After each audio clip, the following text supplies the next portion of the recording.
ভাই অনেক আমি বিপদে পড়ে আইছি ভাই। আমার ছেলে সন্তান কেউই নাই। আমার হার্টের সমস্যা, লিভারের সমস্যা, আমি চিকিৎসা করাইতে পারি না। বসেন বসেন বসেন। আমার বাসন ভাই, আপনারা যে প্রবাসী ভাইয়েরা, আমার দেশের ভাইয়েরা আমার বাসান, আপনাদের কাছে আমি হাত জোর করে ভিক্ষা চাই, আমার বাসান, আমার ঋণ বসান লাগবো ভাই। আমি ঋণের টাকা জোগাইতে পারি না, কাজ আপনাদের কাছে আমি হাত পাচ্ছি। আমি মৃত্যু না, আমি সত্যিকারে আমি 3টা সন্তান হারা। আমার যদি তোমরা প্রবাসী ভাইয়েরা আমার দান দক্ষিণা করে ভিক্ষা দাও, তো তোমার আল্লাহর কাছে ভালো থাকবা। আমি আচ্ছা। অনেক কষ্ট করে আমি এই মানিক ভাইয়ের কাছে আমি আইছি। আমার কেউই না, আমার একটা ভাই লাগে লইছি।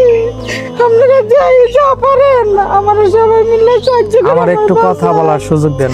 আমার বাসায় অনেকেই আসে, অনেকেই বিভিন্ন ধরনের অসুস্থতার কারণ দেখিয়ে আসে। আমি কোনো ডক্টর নয়, আমার বাড়ি